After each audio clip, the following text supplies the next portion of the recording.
Hello students, lecture 38.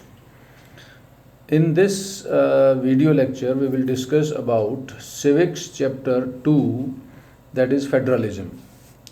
In federalism we will discuss 3 articles. The first one is meaning of federalism, second key features of federalism, and third type of federations.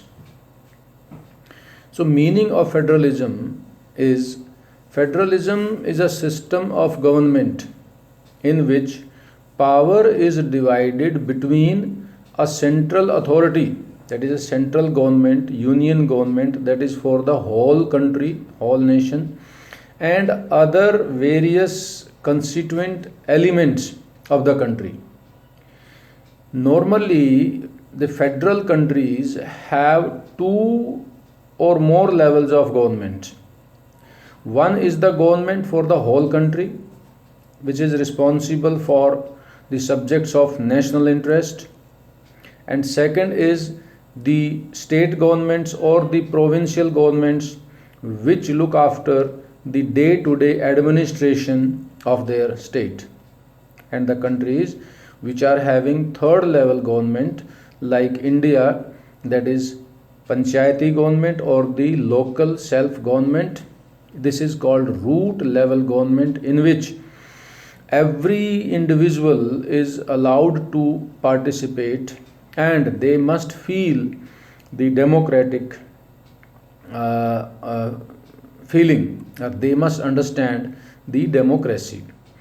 So India is, we can say, then India is a federal country. India is having 3 levels of government, that is union government for the whole nation, state government for all individual states are having their own governments, and the local self government or the panchayat government, which look after the developmental aspects at the root level. Next is the key features of federalism.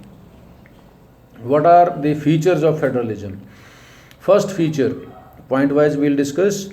There are 2 or more levels of government exist in a country. In a democratic country is called a federal country, or a federalism aspect is exercised.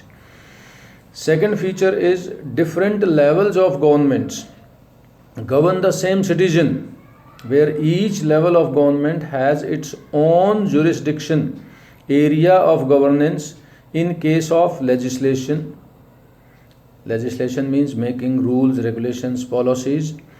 Taxation, collecting taxes, imposing taxes on various aspects. And administration, how to administer, how to control the things in the country. Third feature of federalism is powers of each authority. Where 2 or more levels of government are there, then powers of each level of government or the authority are mentioned in the constitution, and they are in written form. Nothing is verbal, so that the existence of the authority of each level of government is constitutionally guaranteed. And in case of any referral or in case of any reference, constitution can be referred. Fourth feature of federalism is the fundamentals of the constitution. Provisions of the constitution cannot be changed unilaterally by one level of government. Unilaterally means by one person or one government. It requires the consent, the agreement of all the governments prevailing in the country. Any change in the constitution requires the agreement of both the levels of government with at least 2/3 of the majority of its elected members. Fifth feature of federalism is that courts have the power to interpret constitution. Interpret means that if in case any conflict arises, in that case courts can refer the constitution and instruct the governments for legislation or any other kind of amendment. Then next is the source of revenue. source of revenue, that is collecting taxes or any other kind of revenue, for each level are specified to ensure its financial order, because same citizen is governed by different levels.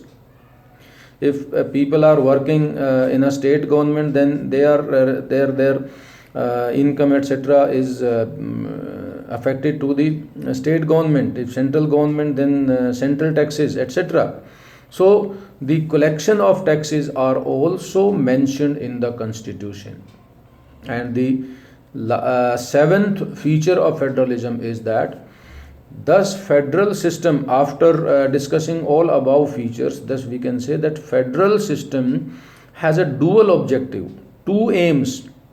One is to safeguard and promote the national unity, that the national unity is safeguarded and is also promoted.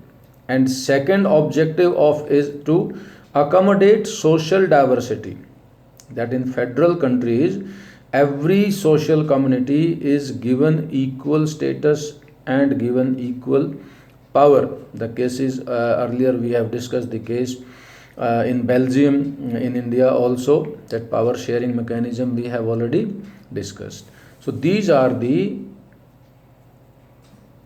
key features of federalism. This is a very important article for 5 marks. Next article is the types of federations. The exact balance, why should we discuss federations? The exact balance of power between the central and state government varies from one federation to another federation. All these features are not applicable to every democracy. Different democracies have their different type of balancing of power. So on the basis of that, there are two types of federations. The first one is holding together type federation. In a holding together type federation, a large country is divided into different constituent governments, that is center and states. And central government always tend to be powerful than the states and the UTs. But states are not subordinate. States are in that case not subordinate to the central government. States are independent. States enjoy independent powers in terms of legislation, execution and administration. Some units of the country enjoy some special powers in comparison to other constituent elements, like some states. India, Belgium, Spain are the examples of holding together type federation. The second type of federation is coming together type federation. In coming together type federations, the independent states make a bigger union voluntarily. They come themselves to make a bigger union. They improve their sovereignty by pooling in their independent powers. They join their powers and they make a bigger, they improve their sovereignty. State and center are they have equal powers. All states have equal powers. No state is given some any special power or so.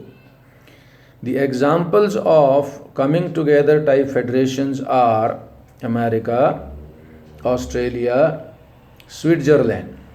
So if we take the example of America, America is a union of 50 states and all the states are equally powerful and they come themselves to improve their sovereignty and they pool in their powers to make United States of America. So is the arrangement in Australia and Switzerland.